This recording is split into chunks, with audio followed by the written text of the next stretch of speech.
Okay. Time to eat some fucking crow. It is. If you don't understand that phrase because it's too America, it is time to admit that I may have possibly have been wrong. Mauricio Pochettino took over the U.S. job with one goal: to perform well at the 7-game tournament as the head coach of a national team hosting a World Cup.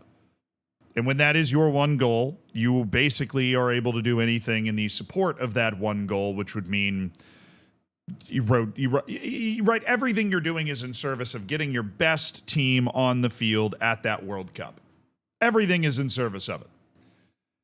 And I am starting to see that Mauricio Pochettino might actually have the U.S. pointed in the right direction. Now, as you look at this score, you might be wondering where I'm getting that clue, and it's shit like this.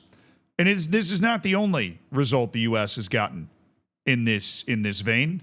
The United States has, in fact, beaten Japan, drawn Ecuador, was a very good team, beaten Australia, beaten Paraguay, and now absolutely flattened Uruguay. Flattened them. This was an embarrassing performance, like a genuinely embarrassing performance for them.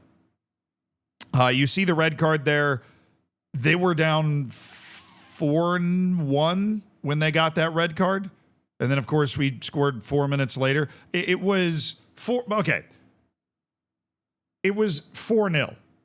in the first half. And this was not a watered down team. You might have seen who got the red card. It was Bentancur. Araujo was back here. Derisqueta was in. Ugarte was in. I love Viña as a left back. Right? Nandez is out there. This is maybe not what is the starting 11 is going to look like at the World Cup, obviously, for Uruguay, but it's not super far off. Right? This is a solid, certainly more of the Uruguayan national team than you have from the U.S. I mean, look at the names that started this match for the United States and tell me if you recognize any of them. I mean, as a passionate U.S. fan, right, I didn't know Timmy Tillman was involved in the call-up. Right, and you're looking at this, and this is at best the U.S. B team that's being rolled out here. I mean, Sebastian Berhalter, Aiden Morris, double pivot in the midfield against Uruguay. And they beat their ass. It didn't look close. It didn't look competitive. They beat the shit out of Uruguay. Beat them up. I mean, genuinely embarrassed them. The only goal Uruguay scored was like a ball that bounced up in the air and was a beautiful bicycle kick. This could have been worse. Right? I mean, statistically speaking, the United States did not put up as much XG as you would expect. The first goal was Berhalter. Very similar goal to Toni Kroos at the World Cup against Sweden. Little free kick, layoff shot. Then a goal off a set piece for Freeman.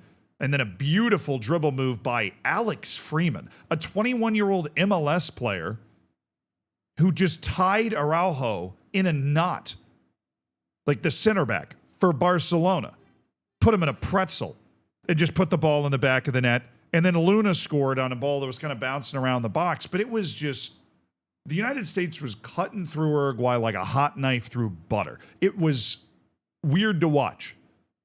It was like watching, I mean, based off the color scheme and everything, it was like watching the U.S. play Nicaragua or something. Not Uruguay. And I wanted to, at the time, be sitting there going, yes, the U.S. is unbelievable. And this is obviously a great sign that the U.S. is headed in the right direction to be able to put this type of performance together. But also, wow, Uruguay looked bad. Like, they were terrible. So bad. But I love this. I love this for a lot of different reasons, and there is a reason I started this with an apology to Pochettino. Because one of the things he said right when he got there was that a lot of the U.S. players treated international break like a vacation. They didn't treat the call-up like a privilege, right? They treated it like it, and this can be an issue in a nation like the U.S. where there is not a ton of players in the national pool playing at a world-class level. You got a couple guys at Juventus, guy at Marseille, you got Pulisic at AC Milan, right? Adams is in the Prem.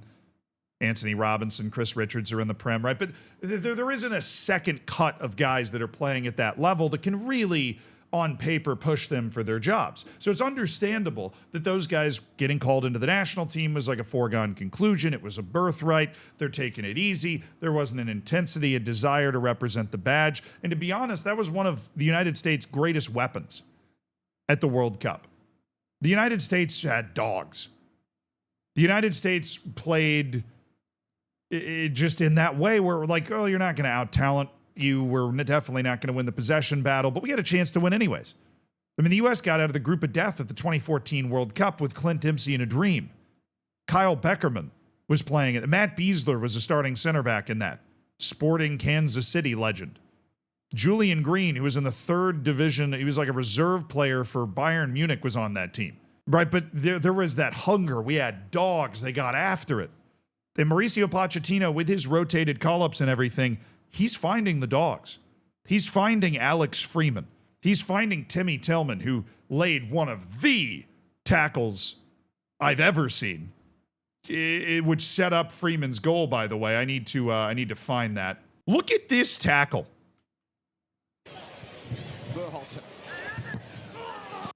Dog. That is a game's gone type of tackle here. And here's Freeman beating Araujo. Just in case you were wondering what that looked like. But what a challenge. I mean, just a dog's play by Timmy Tillman. Or Diego Luna or Dest or Tolkien.